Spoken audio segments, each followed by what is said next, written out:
Ketua DKM Musholah Al-Muttaqin,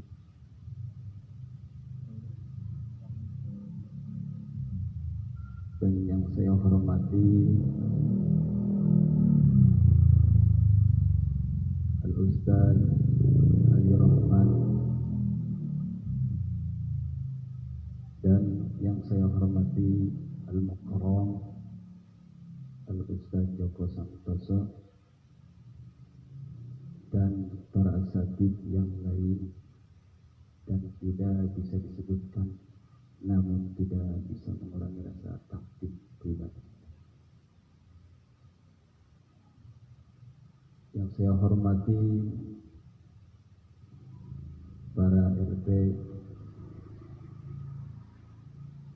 para pemuda, tokoh masyarakat yang terkemuka. Semoga semuanya diberikan kesehatan oleh Allah Subhanahu wa Ta'ala, sehingga senantiasa kita menjalankan aktivitas kita sehari-hari, menjalankan perintah Allah Subhanahu wa Ta'ala. Amin ya Allah ya Rabbal. Sholawat beriring salam semoga selalu tercurahkan paduka alam baginda Nabi sebagai Abdul Makhlukat, Abdul Mawjudat, Habibana wa Nabiyana Muhammad Sallallahu Alaihi Wasallam. Salawat yang kedua kalinya semoga selalu tercurahkan para tabi'in at-tabi'in qulubuh ajma'in, yang mana beliau pun telah ikut andil aksi dalam rangka menyatukan umat dari mulai belahan Eropa sampai Arabia, dari mulai pintu Ka'bah sampai Multajam, sehingga sampai sekarang kita masih di bawah naungan li'ilai kalimatillah, kalimatul thayyibah, kalimatul khafifah, khafifatun fil lisan, la ilaha illallah Muhammadur Rasulullah. Para ibu, para bapak yang dirahmati oleh Allah Subhanahu wa Ta'ala, Bu, Pak, sehat? Pada menang baik.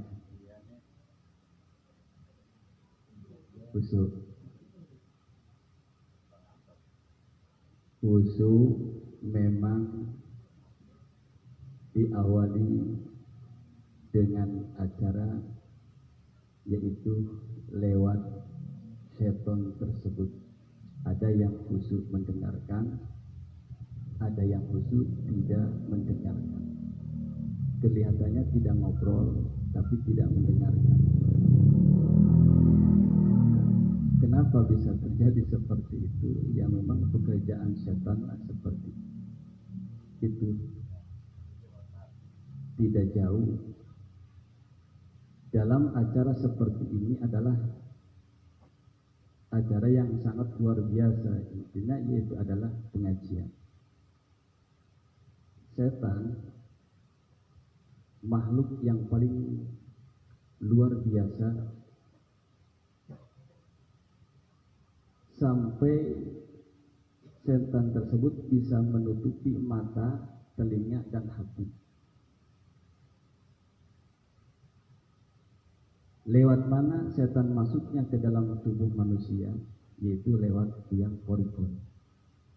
Tidak masuk ke lewat liang pori-pori, ya lewat jalan kentut. Lewat jalan apa, Pak? Kentut ada yang kecil, ada yang besar. Kentut kecil tidak bersuara, tapi bau. Kentut besar tapi tidak, itulah fakta. Benar apa benar? setan paling bisa. Ketika mau ngaji, setan datang. Nggak bisa lewat yang pori-pori, tapi setan masuk. Sampai setan itu miring-miring gini, yang mereka tidur gini. Ditiup, terus ditiup, ditiup, terus ditiup, ditiup, terus sampai mana? Sampai masuk mata akhir, kemudian kalah. Mata mulai kalah. Hati mulai tertutup. Ganjal. Itulah pekerjaan setan. Tapi walaupun seperti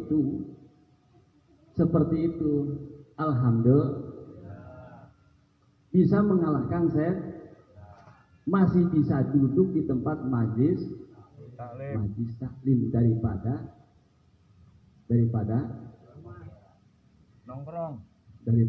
nongkrong. Di mana? Jadi,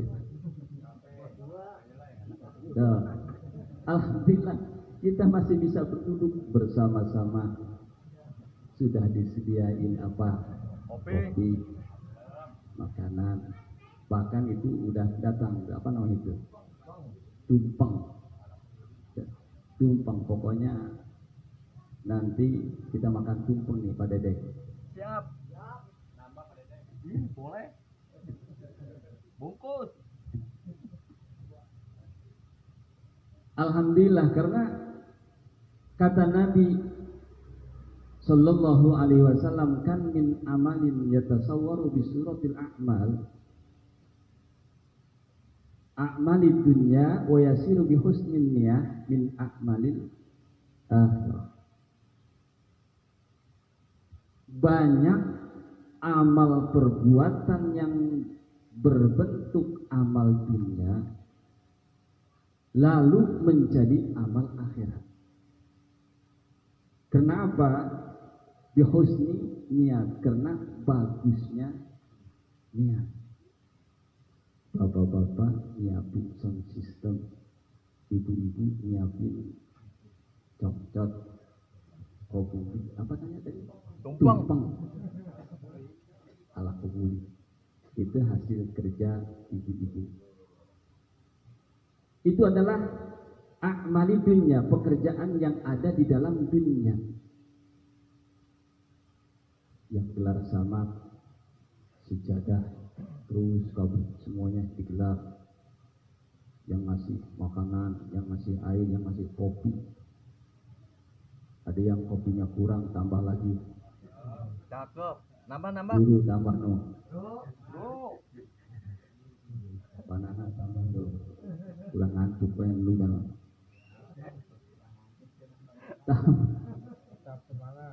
Semangat. Biar tetap semangat. Diawali dengan sebenarnya harus semangat. Makanya ketemunya ini adalah 2 minggu sekali. Lama banget. Ya harus semangat, setiap ketemu semangat. Ketemu semangat. Ini ketemu baru pertama udah melehoy. Datang yang kedua, ketemu 2 minggu melehoy lagi. Nambah parah. Itu adalah pekerjaan dun. Tapi pekerjaan dunia, andai kata niatnya bagus, bihusni niat, akan menjadikan amal akhirat. Tujuan membuat tumpeng itu adalah nanti untuk menggairahkan semangat para jamaah.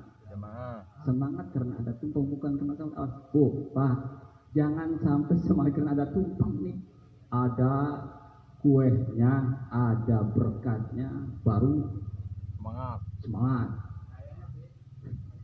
Tidak ada kue, tidak ada kopi, tidak ada tumpeng, melehoy. Ada tumpeng, tidak ada tumpeng, tetap semangat. Kenapa? Karena kita hidup di alam dunia Nunggu apa? Mati. Nunggu panggilan Gusti Allah. merintahkan malaikat Ajroil. Tinggal beberapa hal lagi kita. Nunggu antrian. Ya nggak tahu kan, siapa tahu di antara ini pulang dari sini ke rumah innalillah, tapi hasil kerja nyata kita alhamdulillah bagus. Tidak tahu itu adalah rahasia Allah. Rahasia Allah, tidak tahu rahasia Allah. Buktinya rahasia Allah, ada jamaah kita habis istighosa, pulang istighosa, tiduran sebentar, meninggal. Tahun berapa? Tahun 2000. Berapa tahun 2000 berapa tuh?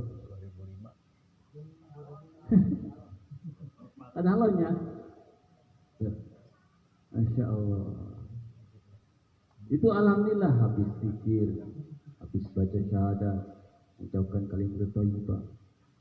Ngobrol sama kita satu malam. Makanya kalau di sono di majelis saling itu kuat-kuat, kalau belum jam 1 belum bubar. Apalagi guru Pak Dede, enggak asal ya kopi jeung udud, enggak semua balik. Adem.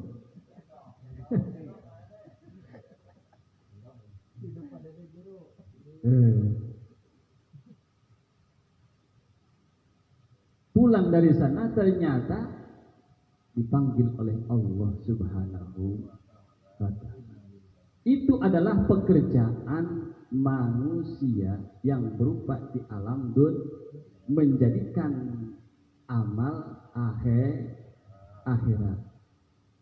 Wa kam min amalin yatasawwaru a'mal al-akhirah thumma yasir min a'malid dunya bisu'in niat, kata Nabi. Dan banyak pula amal yang berbentuk amal akhirat kemudian menjadi amal dunia karena bisu'in niat, karena jeleknya niat. Pak, ngerti orang? Ngerti. Sitik. Ngerti orang, ngerti harus ngerti. Bukan orang Sunda ya, Lokdionan, orang Sunda rasa campur.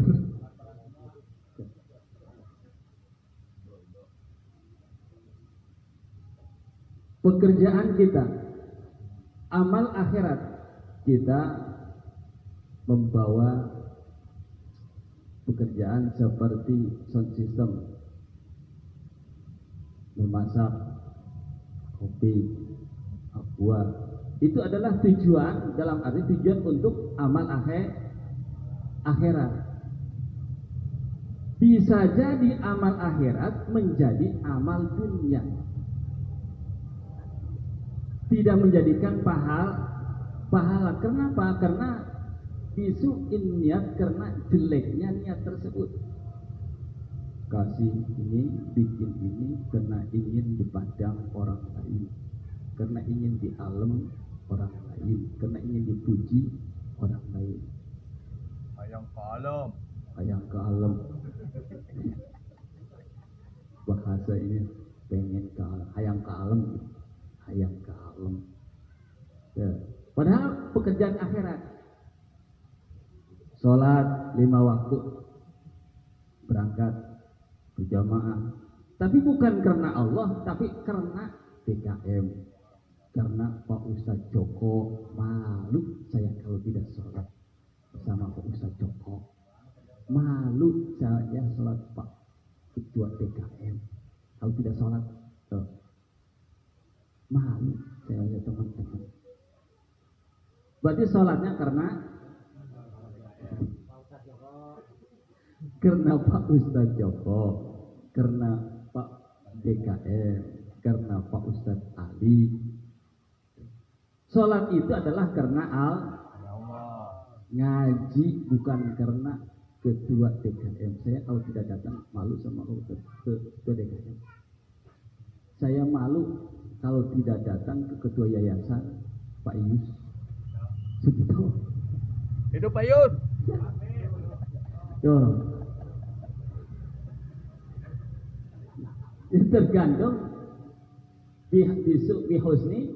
Kalau bagus niatnya harus kalau niatnya corek, jelek, jadi padahal tadi yang mau dikerjakan adalah perbuatan ibadah, tujuan adalah akhirat,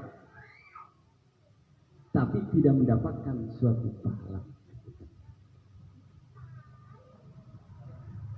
Setelah itu, dalam acara ini kita alhamdulillah dibuka kembali. Mudah-mudahan pengajian kita setiap 2 minggu sekali adalah yang kita bawakan kitab Safinatun Najah tentang urusan masalah ilmu fikih. Karena ilmu itu ada 2 macam menurut Imam Syafi'i. Wa qad hafiya an Syafi'i qala al-ilmu ilman.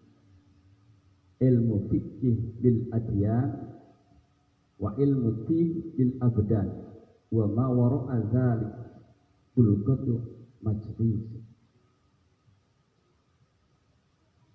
Menurut pandangan Imam Syafi'i, ilmu terbagi 2. Satu, ilmu fikih.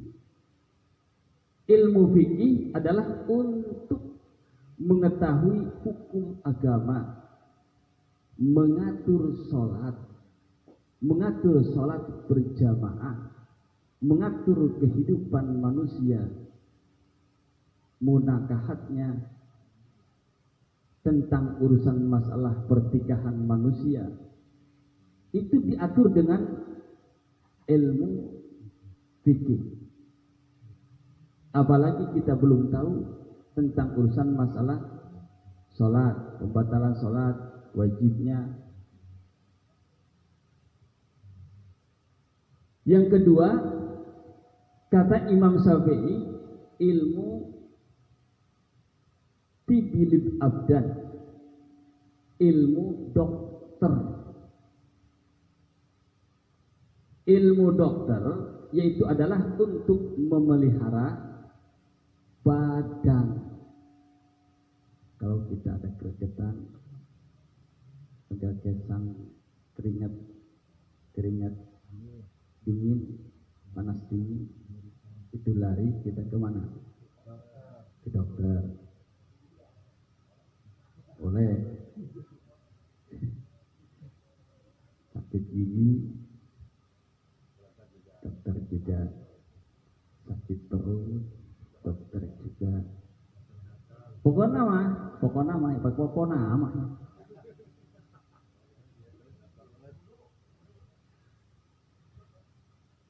Ya seharusnya memang itu adalah yang harus kita ketahui, ilmu tentang urusan masalah kedokteran penting juga untuk kita. Kalau tidak ada dokter, zaman Nabi pun sama ada. Pelopor pertama ilmu kedokteran adalah Ibnu Sina. Ilmu bedah adalah Ibnu Sina. Waktu baginda Rasul mau diangkat, diisrokan dan dimi'rajkan oleh Allah Subhanahu wa Ta'ala, dibedah dulu. Itu adalah Ibnu Sina.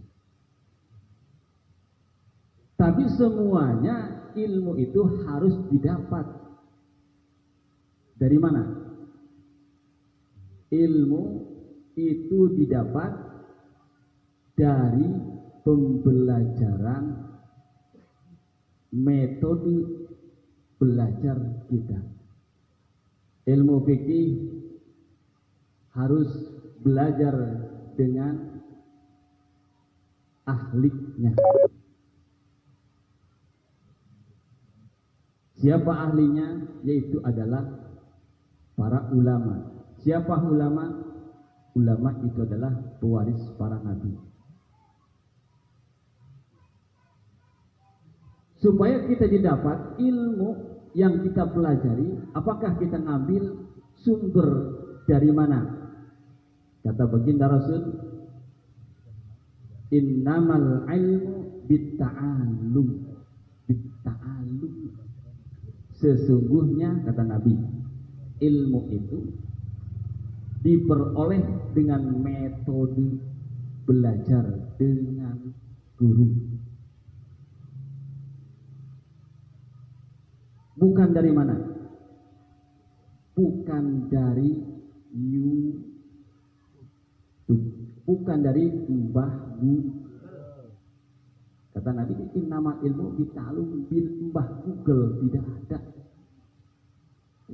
Bitalum, dengan metode belajar kita. Zaman sekarang gampang-gampang cari ilmu itu dengan Mbah Google lah, nggak usah ke musola. Ilmu fikih kita mah cukup di rumah saja ada Mbah Google. Tuh, ada Mbah Google. Nanti yang bertanggung jawab adalah Mbah Google. Jelas-jelas kata Nabi, innamal ilmu bitta'allum. Sesungguhnya ilmu itu hanya diperoleh dengan metode belajar. Makanya kita diadakan ketua DKM, para asatidz dan tokoh, semuanya menginginkan belajar tentang ilmu fikih. Ilmu fikih harus dengan ahlinya. Kalau bukan ahlinya, berantakan ayatnya. Berantakan. Dengan jalur tidak jalur. Boleh untuk belajar bikin telur asin. Mbah Google buka, YouTube buka. Untuk ilmu dunia lagi. Bikin tumpeng nggak bisa, cari di Mbah Google ada. Apalagi yang aneh-aneh, nastar nggak bisa, buka Mbah Google ada, komplit. Tapi untuk urusan syara tidak boleh buka Mbah Google. Takutnya di skip, dipotong-potong. Kalaupun ada di YouTube, takutnya dipotong. Nanti jalurnya itu kemana? Tidak mempunyai sanad keilmuan. Kita mah harus belajar dari guru, nanti ke guru ke guru, dari guru sampai ke baginda Rasulullah Sallallahu Alaihi Wasallam. Hati-hati dengan zaman sekarang, gampang-gampangnya cari ilmu syara tentang urusan masalah sholat. Cukup hanya di rumah saja. Cukup hanya di rumah. Tetangga saya ada, Pak, kenapa nggak mau ngaji di majelis taklim? Enggak lah, saya mah cukup di rumah saja. Mbak yang pelajari apa? Saya punya kitab. Kitab apa? Ya, kitab ini, itu. Kemudian saya punya HP, saya punya laptop. Ya cukup dengan HP dan laptop saja. Itu tidak cukup. Harus ada gurunya. Para ibu, para bapak yang dirahmati oleh Allah Subhanahu wa Ta'ala. Karena supaya nanti diakui kita ini, diakui oleh Imam Syafi'i dan sampai ke baginda Rasulullah Sallallahu Alaihi Wasallam. Dan kemudian ilmu tadi ada berapa? Ada dua, ada ilmu fikih dan ilmu kedokteran. Dan yang lain itu adalah wa ma wara'a dzalika, dan selainnya itu hanyalah bekal untuk pelengkap saja. Ilmu alat, ilmu nahu, ilmu sorof, ilmu ma'rifat, ilmu ketauhidan kita, dan ilmu ke-12 pan tentang urusan masalah keilmuan. Itu semuanya pelengkap. Kata Imam Syafi'i yaitu ada dua.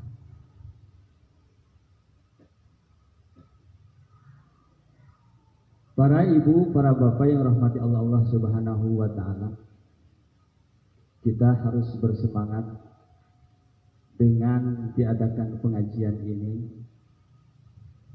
karena yang membedakan adalah nanti kita di Rabbul Izzati Allah Subhanahu wa ta'ala di akhirat yang akan membedakan siapa yang bisa dan siapa yang tidak bisa, siapa yang pintar dan siapa yang tidak pintar, dalam arti yang bodoh tentang urusan masalah ilmu.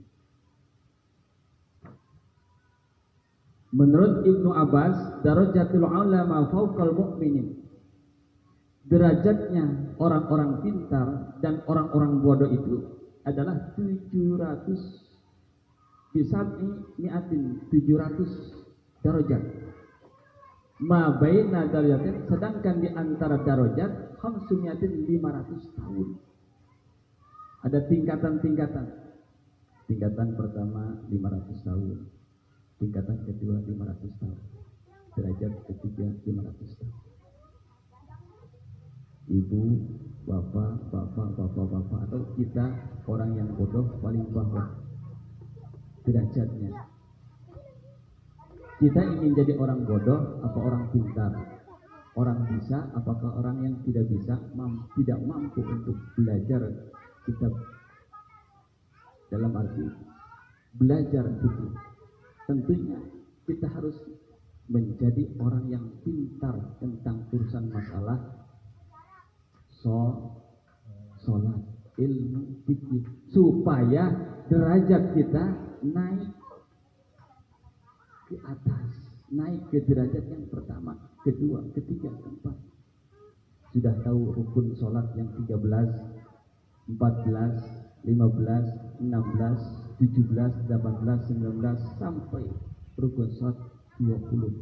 Kalau sudah tahu itu, nanti akan ditingkatkan derajat kita, bukan hanya di dunia saja, bukan hanya di akhirat saja, di dunia. Nah, pun itu nanti diangkat derajat oleh Allah Subhanahu. Oh, ini orang pintar nih. Oh, ini orang bisa nih. Berkatnya beda nih. Double. Nah, yang sudah bisa doa, dia tuang doa, berkatnya jangan kasih satu, jangan disamain. Kasih 3, kasih 4. Dia baca yang baca tahlil, kasih berkatnya bedain, jangan disamain yang lain. Beda derajatnya, beda. Itu di dunia sudah dibedain, apalagi di akhirat. Bis'ab'i mi'atin darajah ma baina darajat. Nanti di akhirat derajatnya manusia yang mempunyai ilmu, yang pandai tentang urusan masalah 500 tahun untuk meningkat derajat yang kedua. Lama betul. Bis'ab'i mi'atin 500. Makanya kita terus berlomba-lomba untuk mencari suatu hak yang telah diberikan oleh Allah Subhanahu wa ta'ala. Karena pengajian adalah mencari ilmu, adalah wajib bagi kita, untuk laki-laki, wanita, perempuan, cewek, cowok, budak, letih, kullu muslimin wal mus wa talibul ilmi yastaghfiru lahu kullu syai' hatta al-hut fil bahri. Bagi orang yang mencari ilmu setiap malam Senin, itu akan diampuni dosanya. Amin ya Allah ya rabbal alamin. Setiap malam Senin kita ngaji, itu akan diampuni dosanya. Diampuni dan didoakan kullu syai'in hatal hut fil bahri, didoakan oleh ikan yang ada di lautan. Diminta ampunkan ikan yang ada di kolam. Kita punya kolam, ada ikan hias, itu akan meminta ampunan untuk kita yang rajin mengaji. Ini dekat yang di kolam, ini yang jauh, yang ada di Pulau Cangkir, lautan ikan yang ada di lautan Pulau Cangkir. Terus mana lagi? Tanjung Pasir, Tanjung Kait, banyak ikannya di sana. Ikan yang di sana yang ada di Tanjung Pasir, Tanjung Kait itu meminta pengampunan pada orang-orang yang suka menjalankan dan mencari ilmu setiap malam Senin. Amin ya Allah ya Rabbal alamin. Itu bukan kata saya, kata Nabi, wa talibul ilmi yastaghfiru lahu kullu syai'in hatta fil bahri. Makanya langkah kita ini, langkahnya pun sebelum melangkah itu sudah diampuni dosa-dosa kita. Dari rumah berangkat ke mushola, tujuan untuk sholat sekaligus untuk thalabul ilmi, untuk banyak pahala, ya kita harus jalannya lebih jauh dari sini. Wah, ini di sono, jalan ke sini hitungan berapa langkah? Ada 100 langkah kali 10. Wah, alhamdulillah. Udah dapat berapa? Oh, Pak Ustaz Joko dekat, Pak Ius lewat Pak Woni, lumayan lebih banyak. 50. Yang dikit tetangga, itu yang tetangga pacaran, lewatnya ke sono dulu biar langkahannya itu lebih banyak. Lihat para PA amat ya. Biarlah saya mendapat dikit juga, gak apa-apa. Kalau hitungan pahala itu sangat luar biasa, sudah didapat. Makanya kita ini yaitu adalah harus pandai-pandai melaksanakan apa yang telah diperintahkan oleh Allah Subhanahu wa ta'ala. Ini adalah untuk penyemangat kita. Mudah-mudahan kita semangat dan tidak malehoi. Amin ya Allah ya Rabbal alamin. Untuk mencari ilmu memang penting untuk kita semua. Kita tidak tahu hal yang paling diketahui oleh kita, yaitu tentang urusan masalah sholatnya, kehidupan sholatnya, kehidupan sehari-hari. Itu belum tahu. Jangan kemana-mana dulu, sholatnya juga udah hancur. Dan betulin sholatnya, karena sholat yang pertama dipertanyakan oleh Allah Subhanahu wa ta'ala. Maka betulkanlah sholat, maka rajinlah ngajinya, supaya sholat kita betul. Jangan sampai sholat kita berantakan, sholatnya berantakan, kesononya berantakan lagi. Apa yang kita dapat? Yang kita dapat nantinya 0,0,0000. Allahu Akbar. Jadi sia-sia. di dunia sudah dapat sia-sia. Dan maksudnya di dunia tidak dapat apa-apa, apalagi nanti di akhirat hanya cuman apa namanya, fisiknya doang. Fisiknya doang. Maka supaya fisik kita berarti, ya kita harus dengan menjalin silaturahmi dan berangkat tolabul ilmu. Tolabul ilmu itu yang lebih mantap, top markotot. Dan kami doakan mudah-mudahan jamaah musholah al-mutakin Allah Subhanahu wa taala, ibu-ibu dan bapaknya berikan hidayah, taufik dan hidayah oleh Allah Subhanahu wa taala. Amin. Amin ya Allah ya rabbal alamin. Moal puting-puting lantaran eta geus nongkrong bae bisa hari riis. Apura tikula si pribadi mohon maaf salebar-lebarna, mudah-mudahan seeutik ieu aya manfaat napikeun urang kabehan. Amin. Ya mudah-mudahan urang kabeh diberikan sehat oleh Allah Subhanahu wa taala. Amin. Cukup sekian dari saya. Assalamualaikum warahmatullahi wabarakatuh. Waalaikumsalam warahmatullahi wabarakatuh. Hidup Pak RT.